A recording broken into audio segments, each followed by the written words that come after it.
Hey, Aflac, Wisconsin. My name is Becky Pemble, and my husband is Jamie Pemble, and we both have been around Aflac for quite a while. Um, Actually, February marks the start of my 15th year with Aflac, so I'm kind of bumming I'm not going to be there for the state meeting today and tomorrow to spend it all with you, but I think I have a pretty legit reason why I won't be there, and I have been asked to share a little bit about what's been going on with my family. So please bear with me. I have everything wrote down. Just want to make sure that I get everything out that I'd like to share with you, and I guess that I don't completely lose it. So here goes. I can tell you that I have helped several people over the lifetime of my career with Aflac with all kinds of claims that have had an effect on me.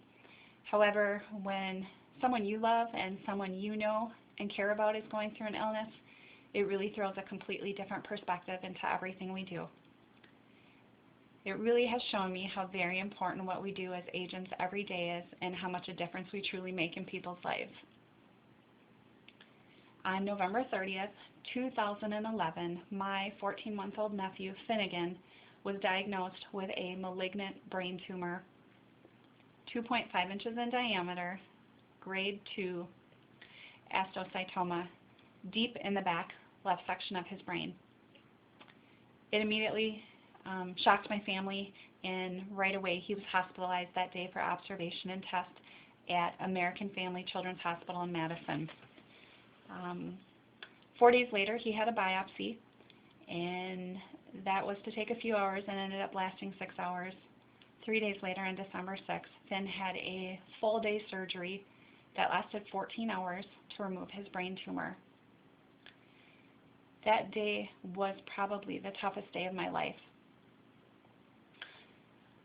All day we sat in Finn's ICU room waiting for the nurses' updates. That morning I walked with my sister Nikki and her husband Mike down to the OR along with Finn. It was what they thought would be the hardest walk of their lives, leaving their son in the OR with the surgeons, hoping it would not be the last time they would see their son.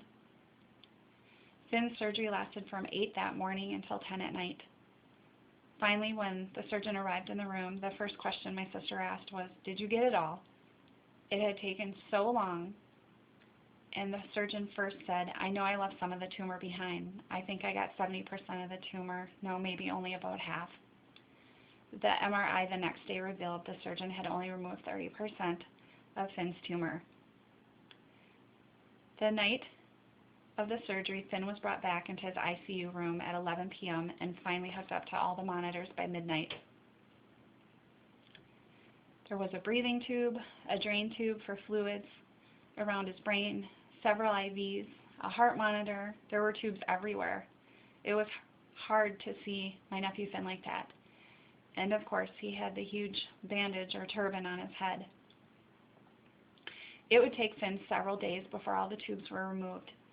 He had what the doctors were saying was temporary paralysis on his right side of his body, barely moving at all, his right hand, his fingers, his arm, his leg, or his toes. Slowly he started to recover day by day, and finally Finn was released to go home on December 17th. Finn had spent just shy of 3 weeks in the hospital, almost all of that in ICU. Nikki and Mike, they spent every day and every night at the hospital. Keep in mind that Finn has a littler in size, I should say, twin sister Evie Jo. Little Evie would make daily trips to the hospital to see everyone, and most of the time she was just being watched by grandparents. Mike had some of his salary replaced while in the hospital with Finn. However, Nikki works as a massage therapist and a naturalist at a nature center down in Madison and did not have any of her salary replaced at all. I am here now to help Nikki and Mike so that they can spend as much time as possible with Finn while he is at the hospital and in the future. Finn will be having surgery number 2 on Friday, January 13th, and more than likely will also need a third surgery, if not more, to make sure they can get all the tumor.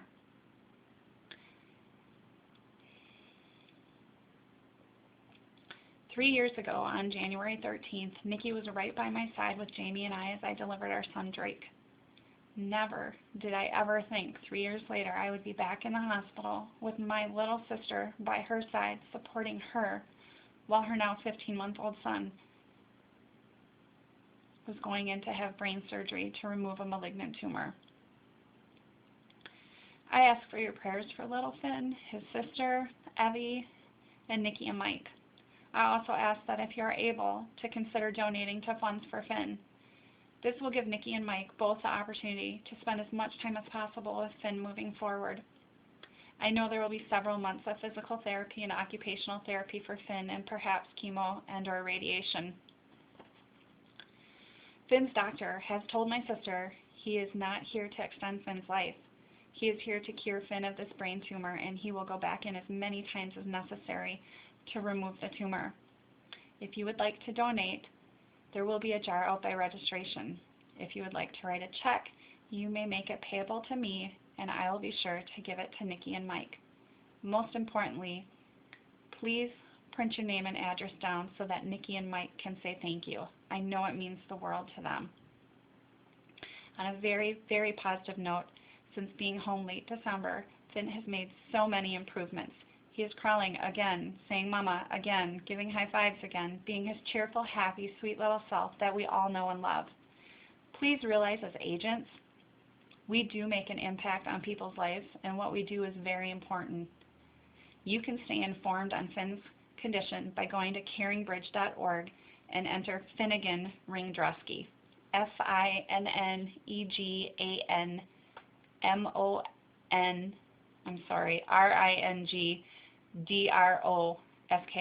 Finnegan Ringdroski. Thank you so much.